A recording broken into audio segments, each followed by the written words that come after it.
오늘 본문의 말씀을 가지고 하나님의 은혜라는 제목으로 함께 말씀 나누도록 하겠습니다. 여러분, 리모델링이 진행되고 있는 건 알고 계시죠? 예, 궁금해 하실 것 같아서 짧게 영상 하나 준비했습니다. 여러분 영상 보시고 그리고 말씀 나누는 시간 갖도록 하겠습니다.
궁금증이 좀 해소되셨나요?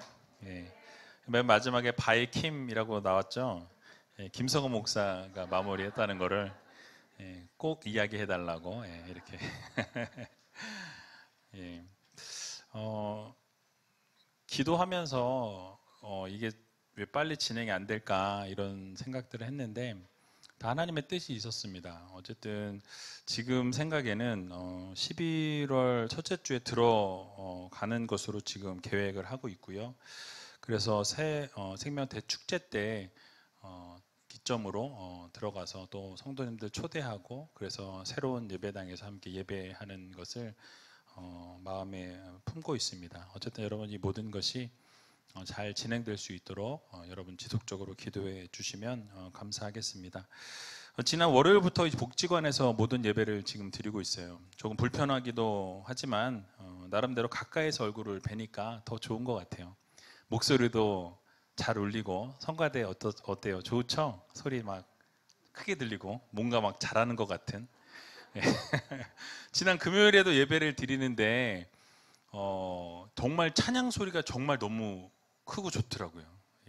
이 자리에 앉아서, 그러니까 여기서 모니터로 듣는 거는 좀 그렇게 크지 않은데 실제로 앉아서 들으니까 소리가 아주 풍성하고 되게 멋있는 그런 예배다라는 생각을 해보았습니다.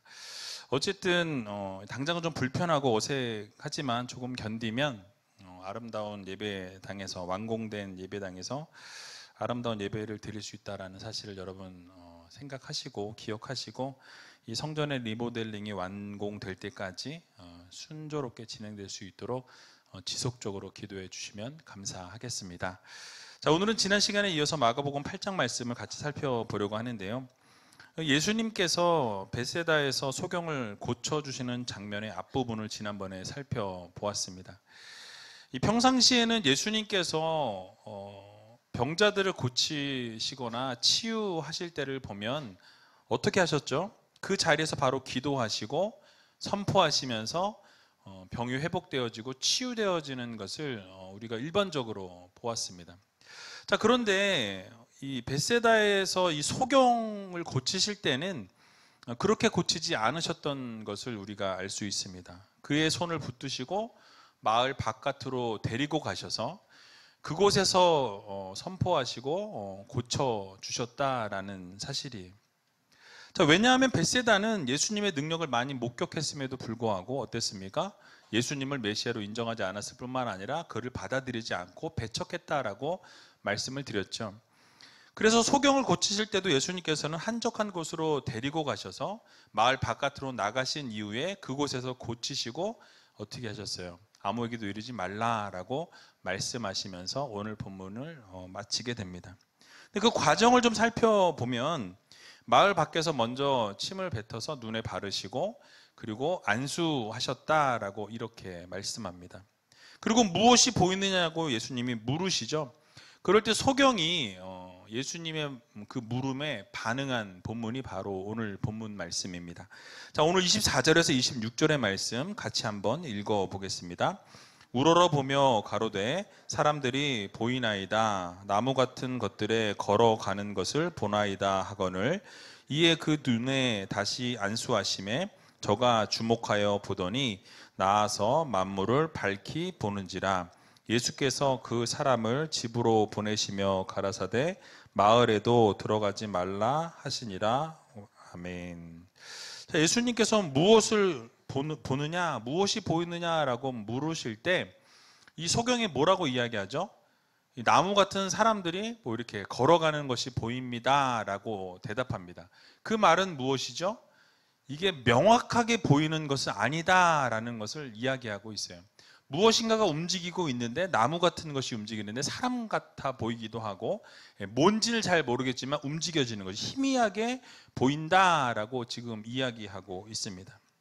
사람들이 마치 나무가 걸어다니는 것처럼 보인다라고 이야기하는 것으로 우리가 추측해 볼 수 있는 것은 지금 예수님이 선포하시고 고치셨는데 완전하고 완벽하게 치료되어지는 것이 아니라 희미하게 어느 정도 지금 보이긴 하지만 명확하게 보이는 상태는 아니다라고 우리는 생각해 볼 수 있는 것이죠.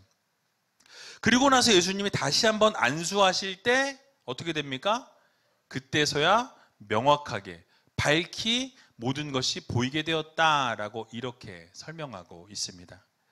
자, 여러분, 예수님께서 안수하실 때 한 번에 회복이 되는 것이 아니라 두 번에 걸쳐서 이 소경이 회복되는 것을 보게 되죠. 그러니까 안수하신 이후에 완전히 시력이 회복되었다라고 이야기해요.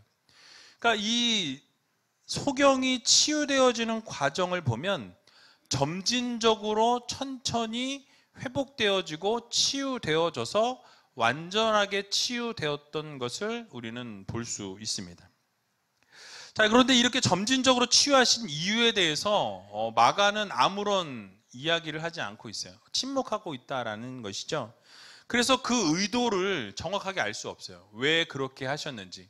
충분히 예수님이 선포하시고 말씀하실 때 완전히 치유되고 회복될 수 있었음에도 불구하고 예수님께서는 그렇게 하지 아니하시고 천천히 점진적으로 하나씩 회복시키시고 고치셨다라는 것을 볼 때 마가는 이야기하고 있진 않지만 우리는 나름대로 추측해 볼 수 있는 부분이 있습니다.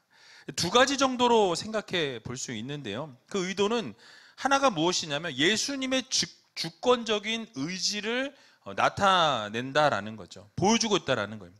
즉 단번에 소경을 밝히 보일 수 있도록 고치실 수 있었는데 예수님께서 그렇게 하지 않으셨다라는 것이죠. 그러니까 주권적인 의지를 말씀하고 있어요. 그러니까 예수님께서 어떠한 방법으로 어떻게 고치시든지 간에 그 주권이 누구에게 있습니까? 우리 예수님께 있다라는 것을 말씀하고 있어요. 그러니까 중요한 것은 무엇이냐면 치유의 과정이 각각 다를 수 있다는 거죠. 주님께서 말씀하시자마자 치유되는 사람이 있고, 또 주님이 안수하시자마자 회복되어지는 사람이 있는 반면에, 또 이 소경과 같이 어떻게 됩니까? 말씀하셨지만 바로 회복되는 것이 아니라 점진적으로 점차 좋아져서 결국은 회복되어지고 치유되어지는 이러한 사건도 있다라는 것을 우리들에게 말씀해 주고 있는 것입니다. 그러니까 중요한 것은 무엇이냐면 이 치유의 과정이 각각 다를 수 있다는 것을 우리들에게 말씀해 주고 있는 거죠. 여러분, 이처럼 구원의 과정도 마찬가지입니다. 어떤 사람은요, 예수 그리스도를 믿자마자, 오자마자 예수 그리스도를 만나고 치유되고 회복되어지는 분들도 계세요. 그래서 오자마자 찬송하면서 눈물 흘리고 기도하면서 눈물 콧물 쏟으면서 예수님을 영접하고 그의 삶이 180도 바뀌어서 완전히 하나님을 향해 나아가는 사람이 있는 반면에 5년이 지나도 10년이 지나도 변하지 않고 똑같고 동일한 것 같은데 어느 순간 어느 시간에 하나님이 그를 만지시고 말씀하셔서 회복되어지고 치유돼서 어느 순간에 갑자기 하나님을 정말 깊이 만나고 섬기는, 이렇게 점진적으로 시간이 지나면서 회복되어지고 치유되어지는 사람이 있더라라는 것을 우리들에게 교훈해주고 있는 것입니다.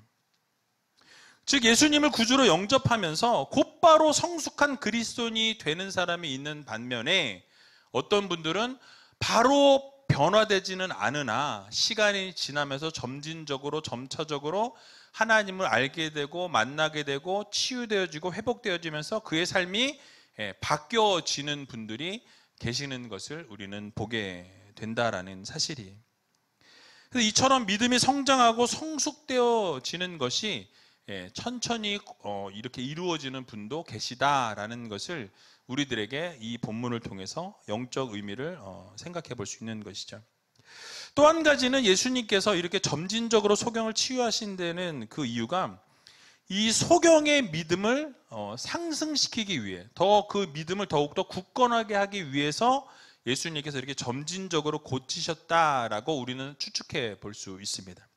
자, 이게 무슨 말이냐면 처음에 소경이 예수님 앞에 나올 때에 그 과정을 보게 되니까 이 소경이 예수님 앞에 자기 자신의 발로 자기가 막 와서 고쳐달라고 한 것이 아니었어요. 대부분의 치유 사건들 어떻습니까? 예수님을 어떻게 만지고자 하는 사람들, 예수님 앞에 치유를 받고자 하는 사람들이 자기의 의지와 자기의 생각을 가지고 나왔다라는 거죠. 근데 이 소경을 보게 되면 어떻습니까? 사람들이 그를 데리고 나왔다라고 말씀하고 있어요. 그러니까 그 데리고 나왔다라는 것은 어떻게 보면 자기 자신은 지금 반신반의하고 정말 고칠 수 있을까? 내가 회복될 수 있을까? 내가 보이지 않는 것이 치유될 수 있을까? 확신이 없는 거예요. 확신이 없는 상황 가운데에서 지금 사람들이 그를 예수님 앞에 이 소경을 데리고 나왔다라고 말씀하는 것은 아직까지는 내가 고침을 받을 것이라는 믿음과 확신이 없는 상태였다라는 것이죠. 자, 그런데 예수님 앞에 나와서 예수님께서 침을 그 눈에 바르시고 안수하시니 어떻게 됩니까? 눈에 희미한 것이 보이기 시작하면서 사람들이 걸어가는 것이 꼭 나무처럼 그렇게 보였다라고 말씀하죠. 자, 그럼 여러분 어떻겠습니까? 아무것도 보이지 않는 상황 가운데 있었던 이 소경이 예수님이 만지시고 치유의 선포를 하신 이후에 서서히 보이기 시작할 때에 그의 마음에는 어떤 생각이 들었을까요? 야, 예수님께서 나를 고치실 수도 있겠구나. 지금 보니까 희미하게 이제 보이기 시작하는데 조금만 더 하면 어떻게 돼요? 완전히 볼 수 있겠구나. 그런 희망이 생기면서 믿음이 싹트기 시작하는 거예요. 아, 주님께서 선포하시고 또 주님께서 이렇게 말씀하시면 내가 회복이 될 수 있겠다라는 기대가 생기면서 믿음이, 하나님을 향한 믿음, 예수 그리스도를 향한 그 믿음이 어떻게 돼요? 이렇게 성장하고 성숙되어진다라는 사실이죠. 그래서 주변이 보이기 시작하면서 예수님에 대한 믿음과 신뢰가 급상승했을 것이다 라고 우리는 추측해 볼 수 있는 것입니다.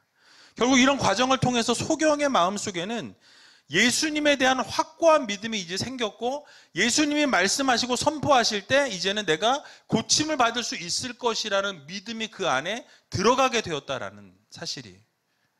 그래서 여러분, 여기서 우리가 깨닫게 되는 영적 교훈이 있습니다. 결국은 하나님께서 이 모든 것을 주관하시고 이끌어 가실 때 이 예수님의 치유 사역은 언제나 완전하고 완벽하다라는 것을 우리들에게 교훈해 주고 있는 말씀입니다. 그래서 주님의 은혜와 구원은 언제나 완벽하고 완전하다라는 것을 우리는 생각해 보아야 한다라는 거예요. 예수님께서 병자들을 고치실 때를 생각해 보면 어떻습니까? 언제나 병자들이 완전하게 치유되는 것을 보게 되죠. 여러분, 귀신들을 내어 쫓으실 때 어떻게 하셨습니까? 그 귀신이 남아있지 않았어요. 그 예수님으로 인하여서 완전히 그로부터 나오게 되고 도망하게 되는 것을 우리는 보게 되죠. 죽은 사람들 어떻게 하셨습니까? 완전히 살려내셨다라는 것을 우리는 성경을 통해서 보게 됩니다. 언제나 우리 주님께서 베푸신 기적과 은혜에는, 그 구원에는 완전함과 완벽함이 있다라는 말씀을 하고 있는 것이죠. 이처럼 하나님께서 우리들에게 베풀어 주시는 은혜와 구원은 완전하고 완벽하다라는 이 사실을 여러분 모두 믿으시기 바랍니다. 자, 그런데 문제가 있어요. 뭐가 문제냐? 우리의 믿음이 문제인 거죠. 하나님의 구원과 하나님의 은혜는 완전하고 완벽합니다.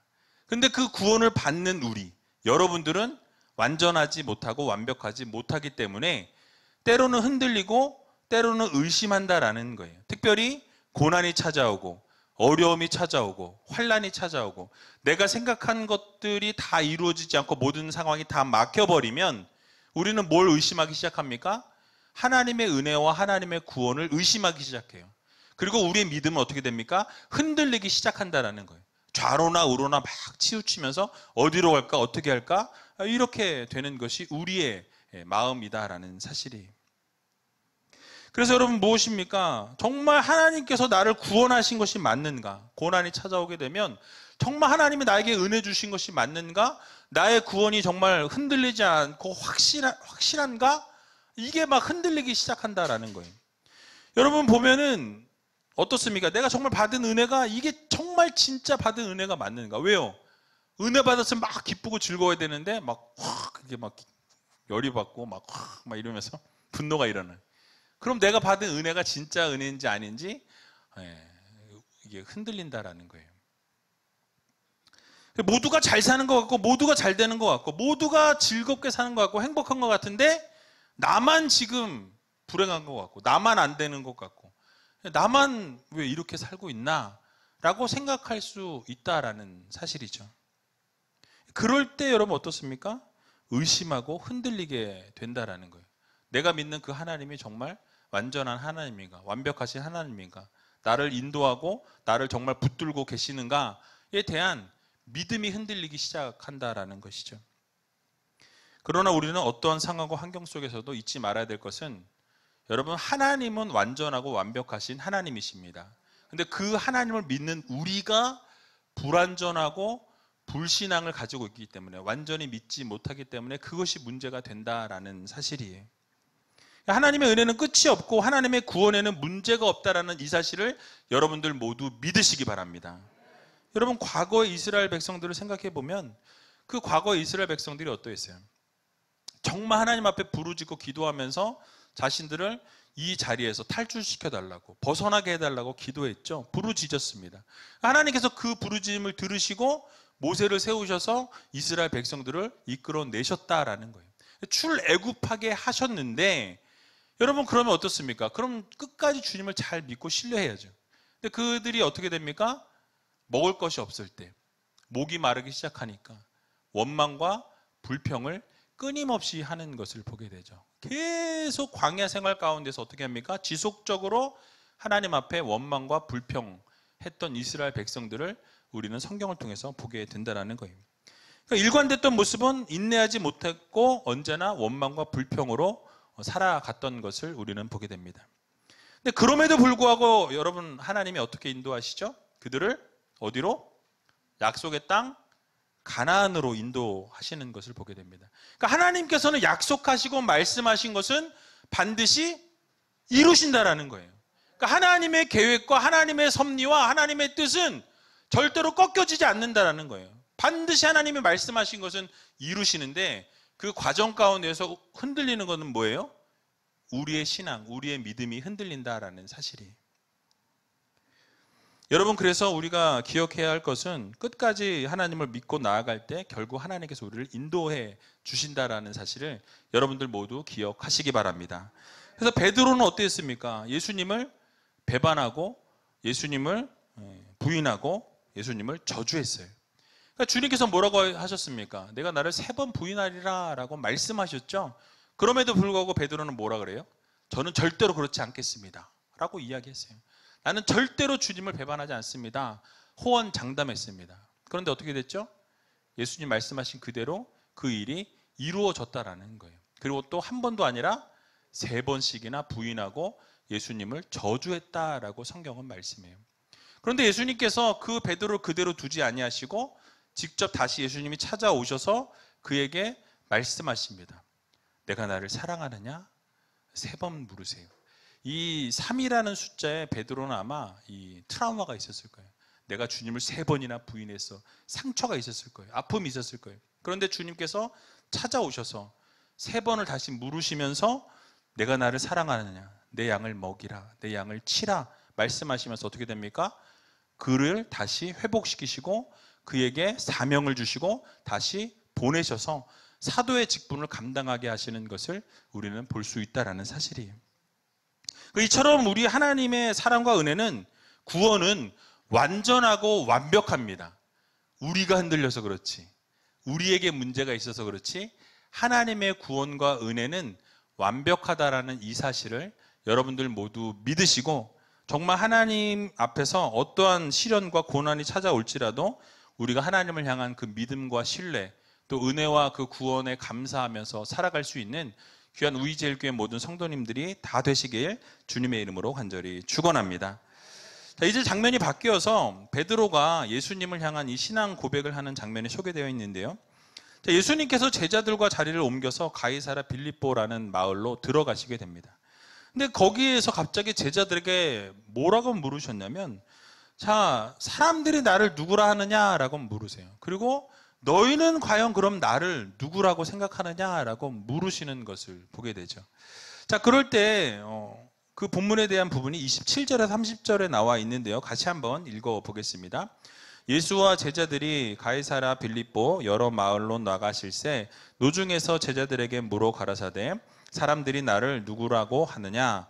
여자와 가로되 세례 요한이라 하고 더러는 엘리야 더러는 선지자 중에 하나라 하나이다.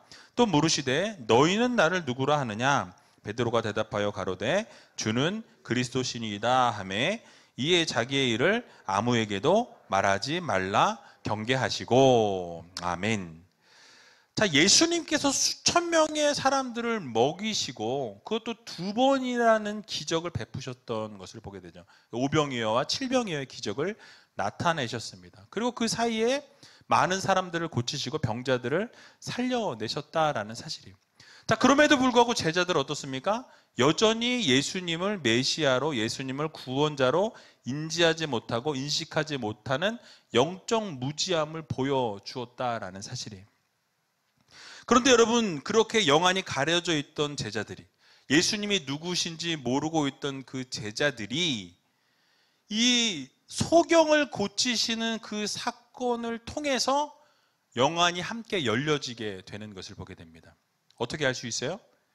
주님께서 갑자기 너희는 나를 누구라 하느냐라고 물으실 때 베드로가 주는 그리스도시요 살아계신 하나님의 아들입니다 라고 고백하고 인정하는 것을 보게 됩니다. 그 이전까지는 영적인 그 영안이 막혀 있었는데 그 소경이 개안되면서 눈이 떠지면서 그들의 영안도 띄어지는 놀라운 역사와 기적이 나타나게 되었다라는 사실이에요. 그래서 여러분, 이것을 보면서 마가는 의도적으로 이 제자들의 이 신앙 고백 기사를 이 소경을 고치신 사건 바로 뒤에다가 의도적으로 배치해 놓았다라고 학자들은 이야기해요. 왜냐하면 소경이 주님의 능력으로 눈을 뜬 것처럼 그동안 세상의 염려와 세상의 걱정, 근심으로 살아가고 떡이 없음에 대해서 지금 이야기했던 제자들의 그 생각, 그러한 생각들이 어떻게 됩니까? 이제는 영안이 열려지면서 예수님이 하나님의 아들이심을, 영적인 것에 대한 이 초점이 맞춰지게 되었다라는 것을 의도적으로 나타내고 있는 것입니다. 그래서 마침내 주님의 은혜로 영안이 열려지게 되었고 참된 신앙 고백을 했다라는 이 사실을 마가는 강조하고 있는 것이죠. 그래서 예수님께서도 보게 되면 의도적으로 제자들에게 사람들이 나를 누구라고 하느냐, 그럼 너희는 나를 누구라고 하느냐, 의도적으로 물으셨다라는 사실이에요. 그러니까 물으셨던 것은 비로소 무엇입니까? 자신이 하나님의 아들이시라는 것을 이제 알려야 되겠다라는 것을 작정하신 거예요. 세상을 구원하기 위해 내가 이 땅 가운데 메시아로 왔다라는 것을 제자들에게 알리시고 그것을 통해서 이제 하나님의 하나님 되심, 자신이 하나님의 아들 되심을 선포하시려는 순간이었다라는 거예요. 메시아심을 밝힐 때가 되었다라고 생각하셨기 때문이었습니다. 여러분, 그런데 제자들은 어땠습니까? 그동안 예수님이 어떠한 분이신지 몰랐고 그렇게 함께 동행함에도 불구하고 주님의 하나님 되심을 인정하지 못했던 것을 우리가 살펴보았습니다. 그냥 기적을 그렇게 보이시고 그렇게 놀라운 역사들을 이루셨는데도 불구하고 수많은 사람들과 함께 여전히 주님의 하나님 되심을 인정하지 못하는 모습을 보여주었습니다. 영적 무지를 보여줬다라는 거죠. 하지만 놀랍게 베드로의 입술을 통해서 이제는 어떻게 됩니까? 주님의 주님 되심, 예수 그리스도의 하나님 되심, 하나님의 아들 되심을 인정하게 하시고 선포하게 하시는 것을 우리는 오늘 본문을 통해 깨닫게 되는 것입니다. 그러면서 예수님께서는 자신의 일을 아무에게도 알리지 말라고 경계하시면서 오늘 본문이 마무리되어집니다. 이렇게 마가복음은 아주 간략하게 이 본문이 맞춰지게 되는데요. 이 동일한 병행 구절인 마태복음에서는 조금 더 자세하게 이야기하고 있어요. 그래서 그 부분을 조금 살펴보고 말씀을 마치도록 하겠습니다. 마태복음 16장 16절에서 17절에 보면 이렇게 고백하고 있는 것을 보게 됩니다. 같이 한번 읽어보겠습니다. 시몬 베드로가 대답하여 가로되 주는 그리스도시요 살아계신 하나님의 아들이시니이다. 예수께서 대답하여 가라사대 바요나 시몬아 내가 복이 있도다. 이를 내게 알게 한 이는 혈육이 아니요 하늘에 계신 내 아버지시니라. 아멘. 자, 여러분 뭐라고 말씀하죠? 베드로가 주는 그리스도시요 살아계신 하나님의 아들이십니다 라고 이제는 인정했어요. 바로 하나님이십니다 라고 선포하는 것을 보게 되죠. 그럴 때 주님께서 칭찬하시면서 뭐라 그럽니까? 바요나 시몬아 내가 복이 있도다 라고 말씀하시면서 이것을 알게 한 것은 혈육이 아니라는 거예요. 사람의 생각이 아니고 하나님이 알게 하셨다라고 선포하고 있는 것을 보게 됩니다. 여러분, 저도 여러분들에게 묻고 싶어요.